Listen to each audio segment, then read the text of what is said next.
என்ன மலர் என்னைய அதிசயமா பாட்டு வர? அதிசயமா இல்லைங்க, ஆச்சரியமா பாக்குறேன். ஏன் என்ன? இல்ல, இன்னைக்கு உங்க அத்தை வீட்டுக்கு போன உடனே என்ன கத்திரிக்காய் குழம்பு வச்சிருக்காங்கன்னு தெரிஞ்ச உடனே அடுப்படிக்கே போய் நீங்களே தட்டை எடுத்து சாப்பாடுலாம் போட்டு சாப்பிட்டீங்களே. அதுக்கப்புறம் மகா உங்ககிட்ட உருண்டை சோறுலாம் கேட்டு வாங்கி சாப்பிட்டாலே, அதெல்லாம் எனக்கு ரொம்ப பிடிச்சதுங்க. நீங்க இவ்வளவு உரிமை எடுத்துட்டு உங்க அத்தை வீட்டுல சாப்பிட்டீங்களே, அது எனக்கு ஆச்சரியமா இருக்குதுங்க.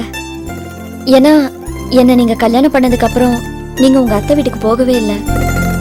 ஆனா நீங்க அவங்க குடும்பத்தோட இவ்வளவு அந்யோன்யமா இருக்கிறீங்களே, என் மனசார சொல்றேங்க, நீங்க அங்க நடந்துகிட்ட விதம் எனக்கு ரொம்ப பிடிச்சிருந்தது.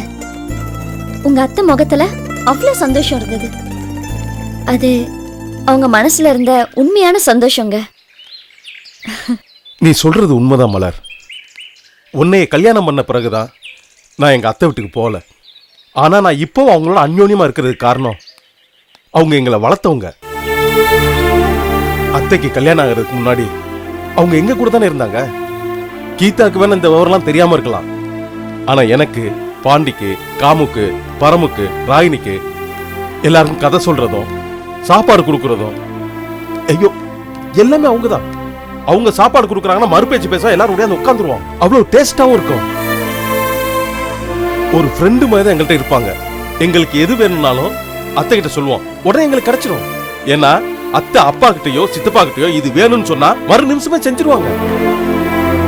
அப்பா, மயில் சித்தப்பா, ராசப்ப சித்தப்பா, அத்தை, இவங்களுக்குள்ள உள்ள உறவு இருக்கே, அது ஒரு அற்புதமான அபூர்வமான உறவு. அவங்களுக்கு தெரிஞ்சது எல்லாமே பாசம் பாசம் பாசம். எனக்கு நல்லா ஞாபகம் இருக்கு மலர். அத்தைய பிரசுடன் மாமாவை கல்யாணம் பண்ணி கொடுத்து ஊருக்கு அனுப்பிச்சு வச்சப்ப அப்பா ஒரு பக்கம், மயில் சித்தப்பா ஒரு பக்கம், ராசப்ப சித்தப்பா ஒரு பக்கம், 3 பேர் மாத்தி மாத்தி தேம்பி தேம்பி அழுதுட்டு இருக்காங்க.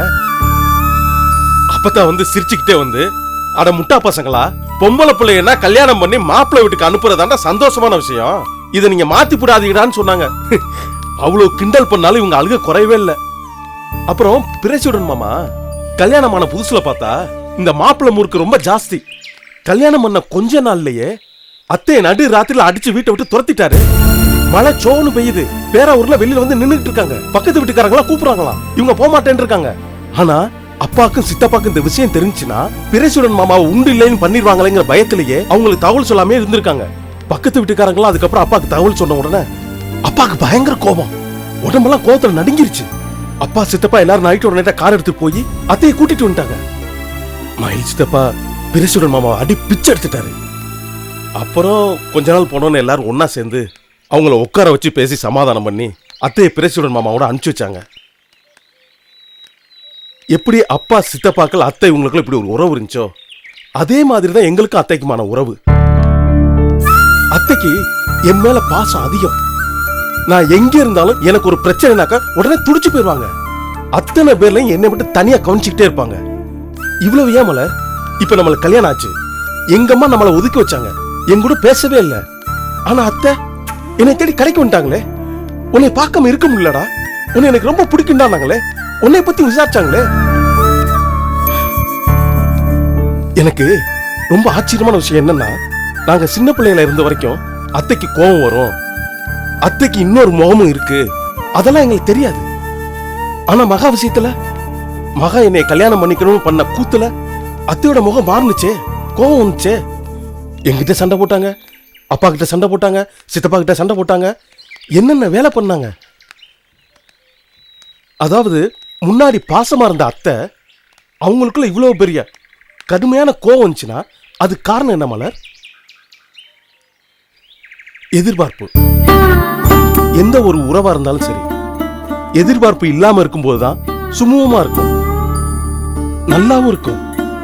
எதிர்பார்ப்பு எப்போ வந்துச்சோ அதை நம்மளும் செய்யாம இருந்தோம்னு வச்சுக்க, நிச்சயம் எப்பேற்பட்ட உறவா இருந்தாலும் அதை பிரிவுதான் வரும். எதிர்பார்ப்புங்கிறது மரியாதையா இருக்கலாம், பாசமா இருக்கலாம், பணமா இருக்கலாம், ஏன் சாப்பாடா கூட இருக்கலாம். அப்பா அடிக்கடி சொல்லுவாங்க, உறவுகளுக்குள்ள எதிர்பார்ப்பு இருக்கக்கூடாது, அப்பதான் அந்த உறவு உண்மையானதா இருக்கும்னு. கரெக்ட் தானே? ரொம்ப கரெக்டுங்க. இதுக்கு உதாரணம் எங்க அப்பா. இப்போ உங்க வீட்ல மகேஷ். மலர், இப்ப நான் சொல்றது ஒண்ணே ஒண்ணுதான். நம்ம 2 பேருக்குள்ள கடைசி வரைக்கும் எந்த எதிர்பார்ப்புமே இல்லாம இதே மாதிரி இருக்கணும். சரியா? எனக்கு என்னங்க எதிர்பார்ப்பு இருக்க போகுது? நீங்க எப்பவுமே என் கூட இதே மாதிரி அன்பா இருக்கணும். அது போதுங்க. அம்மா, இதுதாம்மா எதிர்பார்ப்பு. இதைத்தான் வேண்டான்னு சொன்னேன். சரி வாங்க. என்னங்க என்ன யோசிக்கிறீங்க? ஆசையாக இருக்கு காமு. உங்கள் வீட்டுக்கு போகலான்னு சொல்லிட்டேன். ஆனால் நாங்கள் வந்தால் என்னை எப்படி பார்ப்பாங்க? அயோக்கியம் தானே பார்ப்பாங்க. ஏங்க ஏன் இப்படி பேசுறீங்க? எங்க வீடு இல்லைங்க, நம்ம வீடு. நம்ம வீட்டில் உங்களை யாரும் அந்த மாதிரி பார்க்க மாட்டாங்க. மாமா சொன்னதுதான். நீங்க என்னை வந்து கூட்டு போகும்போது யாரும் எதுவும் சொல்லலையே. சொல்ல மாட்டாங்க காமு, மனசில் நினைப்பாங்க. இல்லைங்க, அப்படிலாம் எதுவும் இல்லை.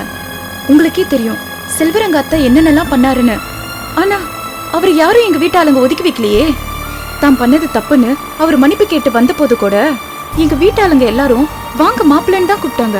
இன்ன வரைக்கும் பழச பத்தி ஒரு வார்த்தை கூட பேசி அவர் மனசை யாரும் கஷ்டப்படுத்தல. நீ சொல்கிறது வாஸ்தவம் காமு. செல்வரங்கம் அவர் அளவில் அசிங்கம் பண்ணாரு. ஆனால் நான் கொஞ்சமா நஞ்சமா எத்தனை தப்பு பண்ண உன் அடியோட வருத்த. சரி, நீயாவது என்ன புருஷன் நினைக்கலாம். ஆனால் உன் விஷயமா பேச வந்த பெரிய மாமாவை எத்தனை தடவை வெளியே போயானே. காமு, இதெல்லாம் நினச்சா இதையா நம்ம செஞ்சோன்னு அருவருப்பா இருக்கு. கோபி யாரு? உன் அண்ணன், எனக்கு மச்சான். அவர் உன்னை பார்க்க வந்தப்ப அவரை அடிச்சு வனிதா செருப்பு கட்டி அடிச்ச மாதிரி ஒன்று சொன்னான். நான் இன்னொருத்த வீட்டுக்கு போனாலும் உன்னை என் அண்ணன் அண்ணன் தானே பேசுவேன். ஆனால் இந்த வீட்டில் நடக்கிறதெல்லாம் பார்த்தா அப்படி ஒன்று சொல்ல மாட்டேன்னு சொன்னான். அப்போதான் காமி எனக்கு உரைச்சிது. நான் அவ்வளோ அட்டூழியம் பண்ணியிருக்கேன். அப்போ கூட நீ என்ன சொன்ன? என்னை பார்க்க யாரும் வரமாட்டாங்கன்னு தானே சொன்ன. எதிர்த்து கூட பேசலையே. விடுங்க, பழசெல்லாம் எதுக்குங்க இப்போ?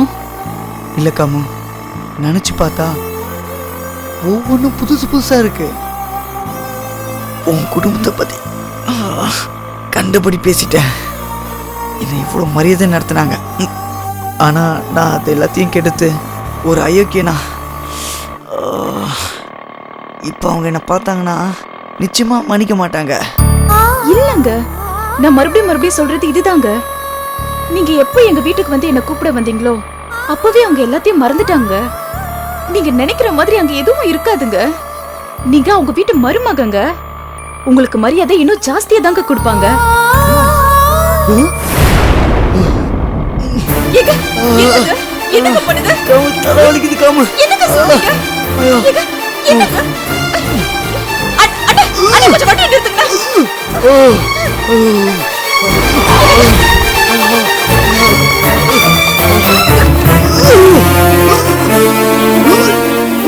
அட, கொஞ்சம் தண்ணி எடுங்க.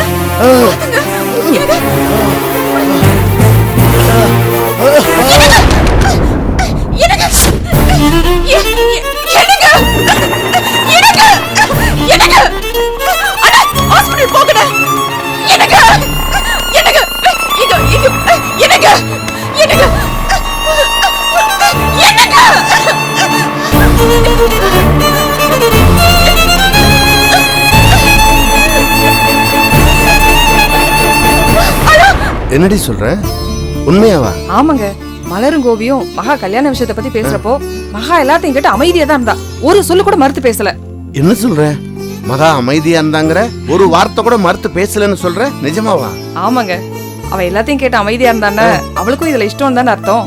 இது போதும் புஷ்பா, நாம இதுதானே எதிர்பார்த்தோம். நீ உடனே ஜாதகத்தை எடுத்து கொடு, நான் கொண்டு போய் கோபிகிட்ட கொடுத்து உடனே மாப்பிள்ளை வீட்டுல ஜாதகத்தை பார்க்க சொல்லு. எங்க ஜாதகத்தை நீங்களே எடுத்து வச்சிருக்கீங்கன்னு நினைச்சேன். நீ தானே பத்திரமா வச்சிருப்ப. இல்லங்க, நான் பீரோல தேடி பார்த்தேன். இல்ல, அதுல தானே இருக்கும். ஒரு நிமிஷம் பா. நீங்க இத தானே தேடிட்டு இருக்கீங்க? ஆமாமா. ஏமாங்க, கோபியும் மலரும் உன் கல்யாணத்தை பத்தி பேசுறாங்களே, உனக்கும் விருப்பம் தானம்மா? எனக்கு எதுலயுமே விருப்பம் இல்லப்பா. விருப்பம் இல்லையா? ஏண்டி அவங்க 2 பேரும் பேசிட்டு இருந்தப்ப நீ அமைதியா தானே இருந்த, இப்ப விருப்பம் இல்லங்கற? எனக்கு விருப்பம் இல்லாம தான் நான் அமைதியா இருந்தேன். என்ன மகா பேசுற நீ? எனக்கு கல்யாணம் எல்லாம் வேண்டாமா? என்னடி நீ? என்னங்க இவ? கோபியை தான் பேசும்போது நான் ஏன் சும்மா இருந்தேன்னு கேக்குறியா?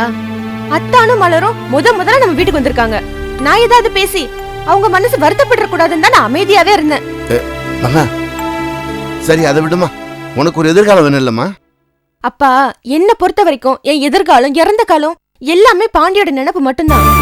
அவன் நினைப்ப அழிச்சிட்டு இன்னொருத்தர என்னால முடியாதுப்பா. எனக்கு என் பாண்டி போதும், அவன் நினைப்பே போதும்பா. மகா, அம்மா, எனக்கு அவன் நினைப்பு போதுமா. அவன் நினைப்பு ஒண்ண வச்சு நான் இந்த ஜென்மத்தை கழிச்சிருவேன். எனக்கு இனி கல்யாணம்னு ஒண்ணு பேசுறாதீங்க. கேட்க சங்கடமா மட்டும் இல்ல, கஷ்டமாவும் இருக்குமா. என்னடி மகா இப்படி சொல்லிட்டு போறா? மனசு விட வேண்டாங்க. நம்ம தைரியமா இருப்போம். நமக்கு ஆண்டவன் நிச்சயம் கண்ணு திறப்பான். பக்கத்து ஊர்ல ஒரு ஜோசியர் ஜாதகம்லாம் நல்லா பாப்பாராமா. அவர் இது வரைக்கும் சொன்னது எதுவுமே தப்புனதில்லைன்னு சொல்றாங்க. அவர்கிட்ட போய் மகா ஜாதகத்தை நம்ம காட்டலாங்க. அவர் என்ன சொல்றாருன்னு பார்க்கலாம். பார்க்கலாம் புஷ்பா. ஆனா எனக்கு என்னவோ. என்னங்க நீங்க இப்படி பேசுறீங்க? ஜாதகம் பார்த்தா நமக்கு என்ன ஏதுன்னு தெரிஞ்சிட போகுது. அவர் ஏதாவது பரிகாரம் அது இதுன்னு சொன்னா நம்ம பண்ணிடலாங்க. இத்தனை நாள் கழிச்சு கல்யாண பேச்சு மறுபடியும் வந்ததே, அதுவே நல்லதுக்குன்னு நினைச்சுக்கலாங்க. ஆமா புஷ்பா, பாத்துருவோம்.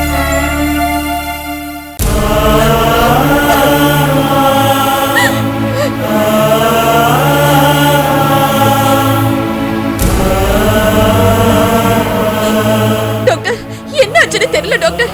நல்லா இருந்தாரு டாக்டர், திடீர்னு வாந்தி வந்து மயக்கம் போட்டு. டாக்டர், என் பையனுக்கு என்னாச்சு டாக்டர்? என்னடி பண்ண என் மகனை? ஏய் நீலா, அதான் சொன்னீங்கல்லங்க வெளியில கூட்டிட்டு போலான்னு. இவளை கேட்காம வேற யாரை கேக்குறது? அம்மா கொஞ்சம் பதட்டப்படாம இருங்க. எப்படிங்க டாக்டர் பதட்டப்படாம இருக்க முடியும்? என் பையன் முகத்தை பாருங்க.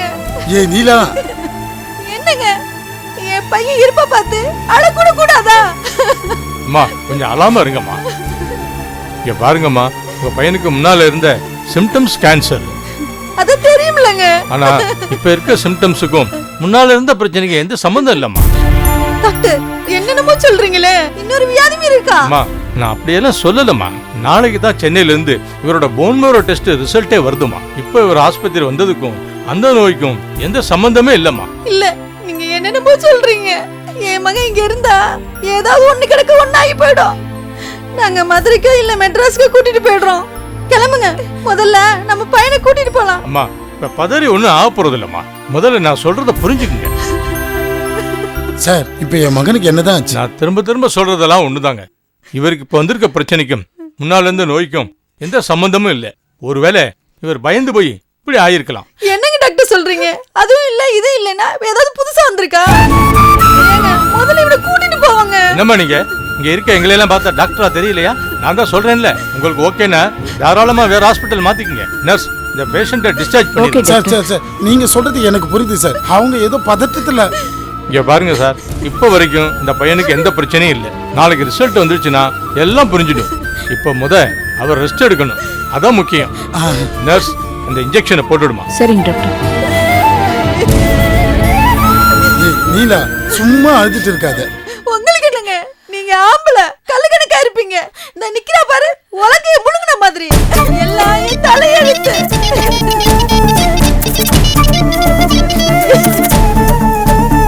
ஆமா, நான் அன்னைக்கு கடையில இருக்க மாட்டேன். காலகஸ்தி வரைக்கும் ஒரு கல்யாணத்துக்கு போக வேண்டியது இருக்கு. சரி வச்சுட்டுமா? ரொம்ப முக்கியங்க. காலகஸ்தி போகணும் பக்கம். இங்க இவன் இப்படி கிடக்குறான், பெத்த மகன். அவனுக்கு என்னாச்சு ஏதாச்சும் பார்க்காம காலகஸ்தி. இப்ப கூட என்னங்க அந்த வீட்டு மேல அக்கறை போட்டு இப்படி ஆடுது. என்னங்க உங்களுக்கு இறக்கமே இல்லையாங்க? அதான் எல்லா சனியும் அங்க போய் பிடிக்குதே. அப்புறம் என்ன? இங்க பாருங்க, என் மகனுக்கு இவ வீட்டாளுங்க காத்து படாம இருந்தாவே என் மகன் குணமாயிடுவாங்க. கோணகஸ்தி. இத பாருமா, ஏமா அப்படி சத்தம் போட்டுட்டு இருக்கீங்க? சத்தம் போடாம இருங்க, இல்லைன்னா போங்கம்மா வெளியில. எல்லாம் உன்னால தாண்டி சத்தம் போடாம இரு. நர்ஸ், பக்கத்து ரூம்ல பேஷண்ட்டுக்கு ட்ரிப்ஸ் முடிஞ்சு போச்சு, கொஞ்சம் மாத்தி விடுறீங்களா? அண்ணே என்னண்ணே இங்க? ஒன்னும் இல்லப்பா, அது மூர்த்திக்கு என்னாச்சு? ஒன்னும் இல்லப்பா, அவனுக்கு ஒரு டெஸ்ட்டுக்காக வந்தா. வீட்ல இருந்துலாம் வந்திருக்காங்க? அதான் ஒன்னும் இல்லைன்னு சொல்றாங்க. சரிண்ணே, வாங்க நர்ஸ்.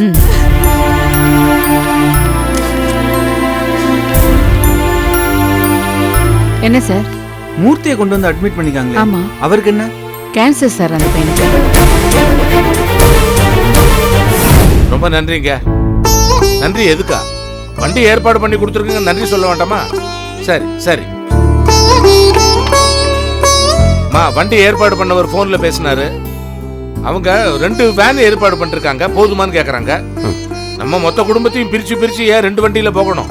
ஒரு சின்ன பஸ்ஸா ஏற்பாடு பண்ணுங்கன்னு சொன்னேன். சரி பண்றேன்ட்டாரு. சரிதானம்மா? அதெல்லாம் சரிதாங்க. இப்ப முதல்ல போய் மகேஷ பார்த்து என்ன ஏதுன்னு பேசணும். அவ பாட்டு கோவத்துல கிறுத்தனமா ஏதாவது பண்ணிட போறா. எனக்கு என்ன சொல்றதுன்னே தெரியல. நம்ம குடும்பத்து ராசி அப்படின்னு நினைக்கிறேன். என்னங்க சொல்றீங்க? பின்ன என்ன, இப்பதான் 2 சம்பந்திங்க கூட எந்த பிரச்சனையும் இல்ல, சந்தோஷமா இருக்கும். உன் பொண்ணுக்கு பொறுக்குமா? அவ பங்குக்கு அவ போட்டு பாக்குறா. இல்லங்க, அந்த கார் விஷயத்துக்கு தானே அவ அப்படி நடந்துக்கிட்டா. அடி போடி, அவ நினைச்சதா அவ செஞ்சு முடிக்கணும். அது ஒண்ணுதானே அவளுக்கு. செஞ்சிடலாம். ஏன்னா இங்க கோடி கணக்கில் கொட்டி கிடக்க சொக்கலிங்கத்துக்கு என்ன முடியாம திண்டாடிட்டு இருக்கான். செஞ்சிடலாம். ஏண்டி, கூட பிறந்தவளுக்கு கல்யாணம் வருது, எடுத்து போட்டு அவ செய்யணும். அது தோணவனா அவளுக்கு? அதுக்குத்தான் நான் ஆரம்பத்திலேயே சொன்னேன், அவக்குள்ள மாறிட்டு வருது மீனாட்சின்னு.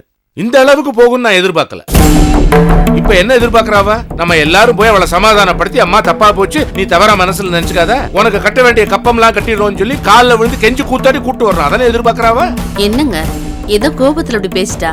அவளை போய் கூப்பிடுறதுல என்னங்க தப்பு இருக்கு? என்ன தப்பு இருக்கா? அன்னைக்கு செல்வரங்க மாப்பிள்ளைங்க வந்து பேசுனது ஞாபகம் இருக்குல்ல? கோபி அண்ணங்கார அங்க போய் பேச போயிருக்கான். அவங்ககிட்ட இப்படிதான் பேசுவாள் அவ. கூடவே செல்வரங்க மாப்பிள்ள நான் கொண்டு விட்டு வர்றேன்னு சொன்னப்ப நீ எதுக்காக அனாவசியமா போனா? அவனே போய் பண்ணி சொல்லல. அதான் சொன்னலங்க, அவ கோபத்துல ஏதோ 2 வார்த்தை பேசிட்டா, அதுக்காக. எப்படி கோவமா? மீனாட்சி, இது கோவம்லாம் இல்ல, பிடிவாதம். என்ன நெஞ்சு எழுத்தும்? கோபியை பேசுறதுக்கு இவ யாரு? சுத்தி முத்தி காரணம் அவங்க காலில் தானே விழணும். நீ அவன் 1 2 எத்தனைக்கு தான் போராடுவான்? எதுவும் வெளியே தெரியாம அவன் பாட்டுக்கு அவன் வேலையை பார்த்துட்டு போயிட்டு இருக்கான். இதுக்கு எகத்தாளம். அண்ணே வாங்க, போய் மகேஷ் கூட்டு வரலாம் வாங்க. நாம போய் வெத்தலை பாக்கு வச்சு கூப்பிட்டாதான் அவன் வரணுமா? இல்லங்க, மகேஷ் மூத்த பொண்ணு. மூத்த பொண்ணா? என்ன பேசுற நீ? அவ மூத்த பொண்ணு மாதிரியா நடந்துக்கிறா? மூத்த பொண்ணா லட்சணமா அவ தானே எல்லா காரியத்தையும் இழுத்து போட்டு செய்யணும். ராகினி நகையை வச்சு கார் வாங்கி கொடுன்னு கேக்குறா. இப்ப நாம போனா மட்டும், அப்பா நான் தப்பு பண்ணிட்டேன்ப்பா, நீங்க புறப்படுங்க, நான் பின்னாடியே வந்துடுறேன்னு சொல்ல போறாளா? இல்ல, இந்த கையில காரவை நான் கல்யாணத்துக்கு கிளம்பி வரேன்னு சொல்லுவான். அவன் மனசுல இந்த கார் ஒண்ணுதான் ஓடுது. அது மட்டும் இல்ல, இப்ப அவன் மனசுல என்ன இருக்கு தெரியுமா? கல்யாணத்துக்கு நாம போகணும், மூத்த பொண்ணு இல்லன்னா சம்பந்தி வீட்டுல கேட்பாங்க மூத்த பொண்ணு எங்கன்னு. அதுக்காவது நம்ம காலில் வந்து விழுவாங்க, அப்ப நம்ம காரியத்தை சாதிச்சுக்கணும். அதுக்காக தான் குழந்தைய தூக்கிட்டு இங்க இருந்து போயிருக்கா. எல்லாம் நாடகம். பார்க்கலாம். என்னங்க, இப்ப நீங்க என்னதான் சொல்ல வரீங்க? இந்த பாரு, நடக்கிறது நம்ம வீட்டு கல்யாணம்னு அவங்கவங்க நினைக்கணும். வெத்தலை பாக்கு வச்சு அழைக்கணும்னு எதிர்பார்க்க கூடாது. அதுதான் நான் நினைக்கிறேன்.